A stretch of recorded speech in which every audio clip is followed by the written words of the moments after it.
everyone, thank you so much for stopping by my channel today. I invested quite a bit of time into trying out and reviewing a variety of different primers. And so if you're interested what my thoughts are on some of the more popular primers that are on the market right now, more popular primers, then let's get started. Primers are good for two main reasons. One is for your skin and one is for your makeup.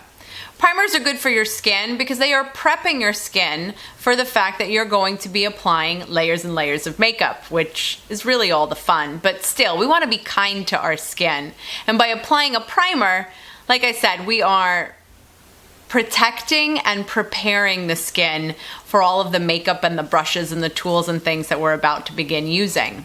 Primers are also good for your makeup in general because it creates the canvas for your foundation and the other makeup to adhere to. And so particularly if you have some trouble skin or problem skin, whether it's dry or oily or acne prone, or you've got large pores, or basically, a primer can also focus on those particular issues, which then creates, again, a better canvas for your makeup and your foundation to adhere to and then stay put all day, which really is our primary focus at that point when it comes to putting on makeup. Can you imagine if we had to do it in the morning and then do it again in the middle of the day? That, although would be fun, would be very time consuming. So that's why it's a really good idea and very beneficial for you to start with a primer, which, by the way, will follow your moisturizer. There's a lot of layers. We're like, our face is like basically like a layer cake. But you have to do the layers in the right order, otherwise it's a big upside down mess, and so we really don't want that. What basically got me started on examining primers was that two primers hit the market around the same time. Around, I use that word loosely, but they became very prominent around the same time because people started comparing them, and I thought, well, those both sound fabulous, so which one is better and which one do I want to use? And so thus began my investigation into primers. So the first primer I'm going to talk about is by Benefit. It's the Porefessional. How cute is that? Instead of professional, it's the Porefessional face primer. And then, like I said, also coming out around the same time was the purple tinted Smashbox primer, the Smashbox Photo Finish Foundation Primer Pore Minimizing. So when I said it was purple tinted, I was meaning the bottle. They have a variety of an entire line of primers, and they have different colors to signify different skin issues. So this is the pore minimizing one. And initially, my gut reaction to using both of these was that they were basically the same, which was nice because it took the choosing of one over the other. It wasn't necessary anymore. And then as I started to use it, I started to notice some differences that initially were subtle and then became a big deal. So in reference to consistency, right out of the tube, the Porefessional comes out very creamy. It is not liquid, kind of at all. I mean, obviously it's not a solid, but it is not liquidy at all. And it comes out of the tube very, very smoothly. On the other hand, the Smashbox, which also, I would call both of these like a very thin paste. So coming out of the tube, Porefessional, very smooth. Smashbox, however, coming out of the tube, comes out of the tube a little bit chunky. Just not quite as smooth as the way the Porefessional does. Again, both of them are kind of a paste in nature, so they're not very liquidy. So for example, actually, if I were to just, there it is. So there it is on my finger. I can hang my finger upside down. It's not going anywhere. It's not running. And it's kind of like a very thin, loose paste, and so that's nice. But there was this initial difference between the two in reference to the way that it came out of the tube, which then I really believe translated into the way that it would apply to the face. What do I mean by that? The creamier Porefessional, when it comes out of the tube, like I said, much creamier. When you apply it to your face, it blends in very, very nicely. There's no issue. It's not splotchy. It's not too sticky. It's not too slimy. And it blends actually very wonderfully. Whatever. On the other hand, the Smashbox primer, although it appears very similar in consistency to the Professional, when you start to apply it to your skin, I just don't get the reaction that it's blending in very nicely. In fact, it feels like it's sitting a little bit on top of my skin, and I don't want my primer to do that too much. And then it's as if you pass a threshold. It's as if the primer revolts against you and says, don't touch me anymore, because as you continue blending, if you feel like you still are just kind of smoothing it all out and blending it in, it starts to form little tiny balls. So basically you're rubbing and rubbing and you're like, okay, come on, blend in, ball. And now there's like little tiny foundation primer balls just kind of all over your face, and they do not blend out. And now you're like, how am I gonna get these balls off my face? And now you're 5 minutes into dealing with an issue that you should not have with a primer. And so I am really not a fan of this primer. Like I said, both of them are pore minimizing primers, which I love the idea of. Big pores, which is what I have, and is on my very long laundry list of complaints that I have about my own skin. Pore minimizing, I think the Professional actually does a really good job of that. It just kind of smooths your skin out, and like I said, feels as if it's blending in nicely and feels beautiful on top of my skin as well. This one, I don't really care what it does for my pores, because it just acts stupid when it's starting to form little balls on the top of my skin and on my cheeks and on my forehead. And I'm like, no, we are not going to continue this relationship. Even though I'm about to talk about a number of other primers, some of which I really do like, I will say this. When I would be testing out another primer, I missed this primer. I missed the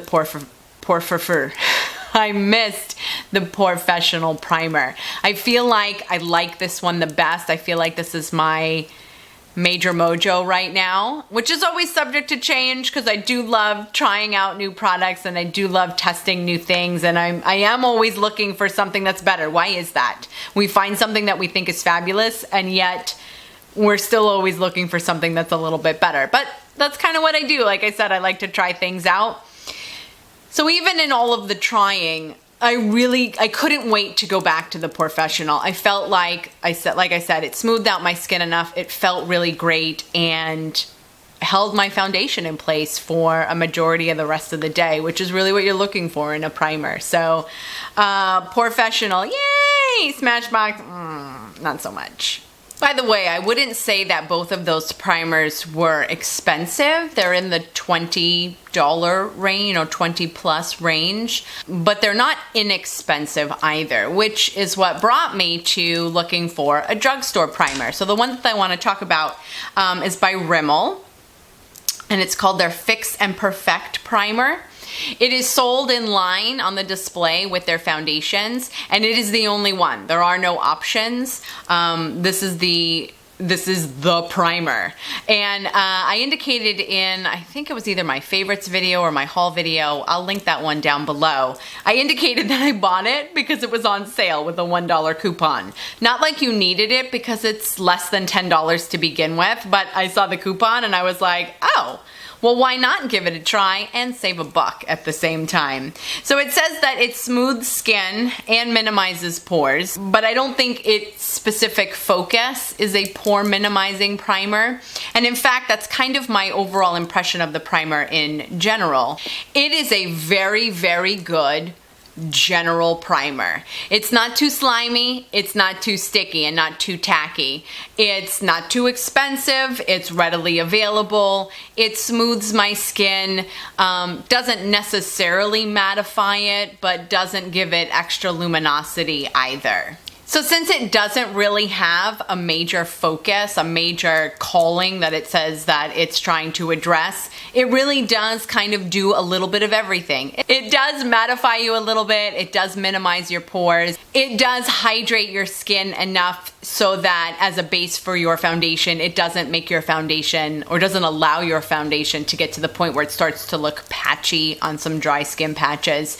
You know, if you've got pretty normal skin, I think you would absolutely benefit from a primer that isn't too much money and that just kind of does an overall general priming of your face before you put foundation on. So if you do have some form of problem skin or an area that you'd like to focus on when it comes to your primer, then I wouldn't necessarily recommend this one because there are better ones out there. But again, maybe for those days where you're just not really doing major makeup and you're just running errands, or, you know, if you normally use a very expensive primer, then this might be a really nice fill-in to use since it isn't that much money and really does a very decent job. By comparison to my drugstore foundation primer, I have a very expensive one. This is by Hourglass. This is their, I always mess up this name. I want to call it the Hourglass Mineral Veil Primer. They say Hourglass Mineral Primer Veil. I don't know, I feel like that word is in the wrong spot. I don't know, I don't understand. This primer actually also has SPF in it, which is a little bit unusual. There aren't too many primers that do have SPF in them, so that's something to consider if that's what you're looking for, or maybe not looking for on those days, you know, where you're gonna have a million pictures taken. Like I said before, that's generally not me. So this primer is actually really unusual. It comes out, when it comes out of the bottle, it comes out actually very white. As you blend it into your skin, it almost has something of like an iridescent sheen to it. I mean, nothing major where it's gonna show up underneath your makeup, but it just looks very luminous when you start blending it in. So this primer might wind up being really good for people who have dry skin because it seems to add a little bit of moisture to your skin without overdoing it. Again, you don't want a primer to be so silky and so slippery that it forces your foundation to move around and come off. But if you've got dry skin, this works very, very nicely. And even though I've said a number of times that I have oily skin, there are some days where my face feels tight and dry. Maybe I've over-treated it with cleansers or had a bad reaction to a new cleanser or a moisturizer that isn't enough. You know, maybe I needed to use a heavier moisturizer. So I do, even though I've got oily skin, I do really enjoy using this primer on those days where I feel like I've dried my skin out a little bit. And it really does put some of the moisture back into my skin without overdoing it. This puppy is a lot of money. So this guy is only 1/3 of an ounce. Now, a little bit goes a long way. You really aren't using a ton, and that kind of goes for all of the primers. You don't need to use a large quantity of product. That being said, this 1/3 of an ounce, I believe, was $18.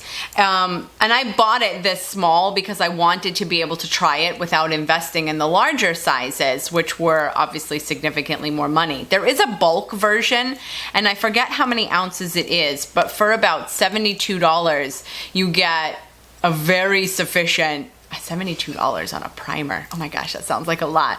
But you do get a very good quantity of primer, which I can almost assure you will last you a very, very, very long time. Now, there is a catch, and I've kind of seen it myself now. I had heard some other people mention it, so it was something that I was looking for.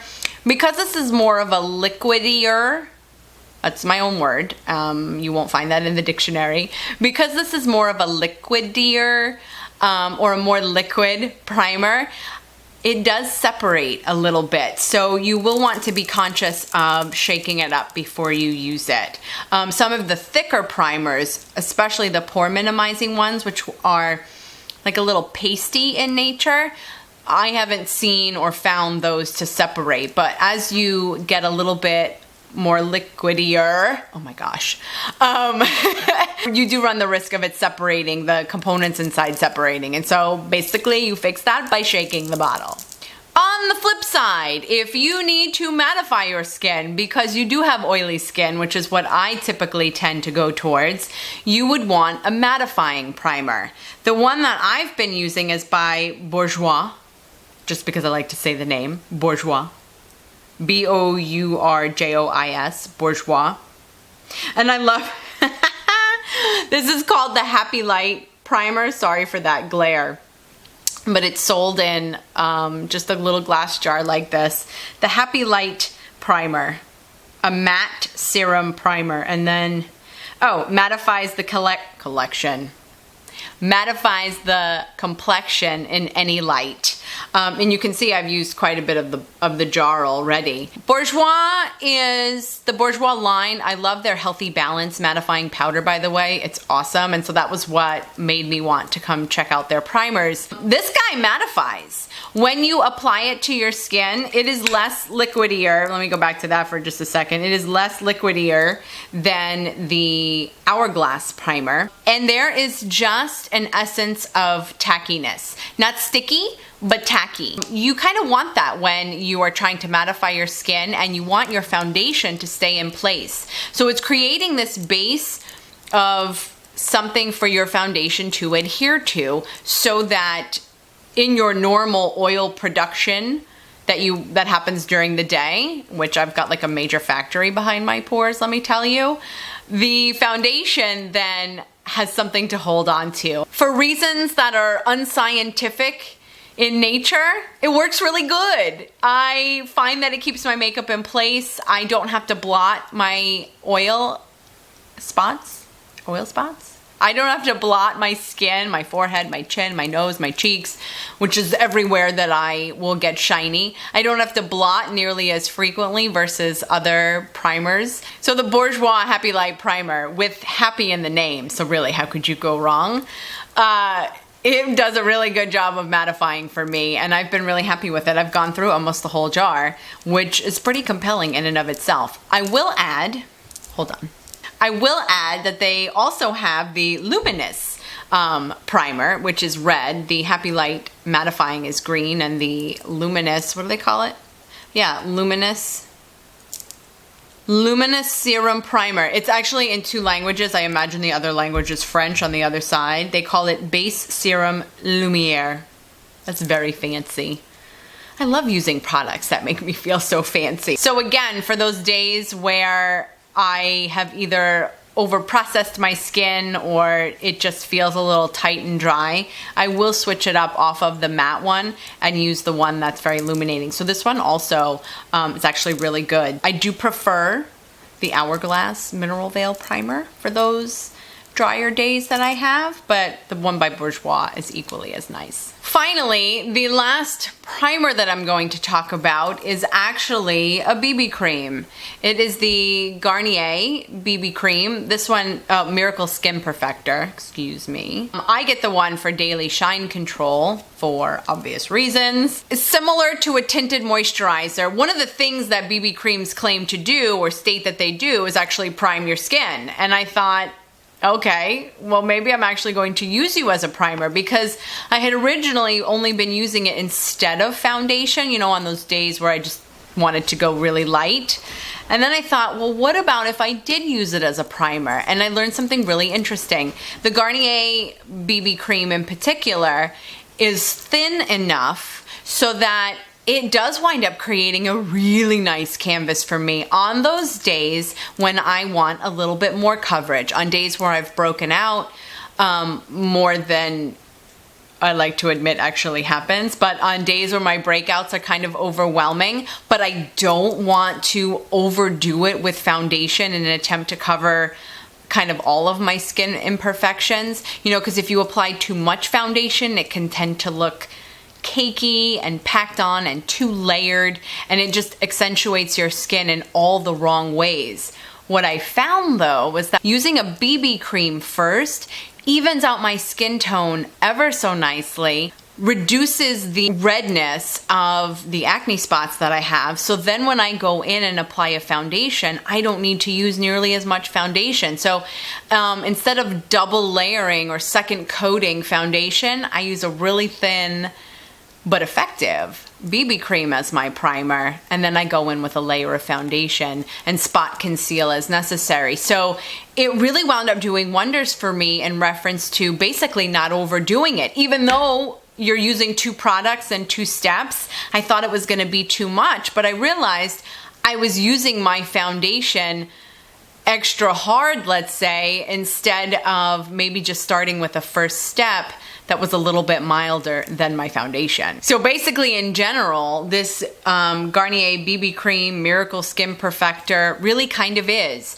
because I can use it alone, I can use it underneath foundation to address those problem skin days, and it also winds up mattifying my skin very nicely and evening out skin tone. So that is my blurb on primers. I have to say, my mini little investigation here was very eye-opening, and I'm really pleased that I did it. And I think it's a really good idea once you start to have a collection of different products to kind of use them in mind with kind of really focusing on how they perform and how they compare to the other stuff that you have, and then at that point in comparison to the other stuff that you're going to buy. Please tell me in the comments below, what's your favorite primer? Because like I said before, I'm always interested in trying new products, and although I know there are a variety of other primers out there, clearly this video was not all inclusive. That would be impossible. So help me out and give me a shopping list and tell me what I should be using and trying and experimenting with also, and what do you use, what works for you. So you can find me on Instagram and Twitter as well, where I'm generally just making fun of life. If you like this video and would like to see more, please give it a thumbs up. And if you've already subscribed to me, thank you so much. I really appreciate that. I really look forward to seeing you in my next video. I hope you have a great rest of the day, and in the meantime, thanks. I just cannot seem to get the words out, and now that this is the second time that I'm recording this, apparently the words were only allowed to come out one time in total. Okay. And the light is changing outside. I think it's either the end of the world because the clouds are turning black, but yet the sunshine's coming in and it's throwing off my light. You know what? I don't care. Primers are way more important than natural disasters. And if you experience a natural disaster, I probably just pissed you off. My apologies. Primers serve... Primers! Why did I have to yell that? Oh my gosh. Okay. Whew, chill out. Okay. At the same time, it does hydrate your skin a little bit so that your foundation doesn't come out tacky. Not tacky. It's not tacky is not the word I'm looking for. It was patchy. When I need a little bit more oomph. Oomph. How do you spell that word? O-O-M-P-H. Hey! They should use that word in the spelling bees. I would kick butt. Why do we always think there's going to be something better out there? Once you find your bliss, stay with it. I won't. I can give out that advice, but I won't, you know? That's what I like to do. I like to try new products, and I like to see. It does mattify you a little bit. It does minimize it.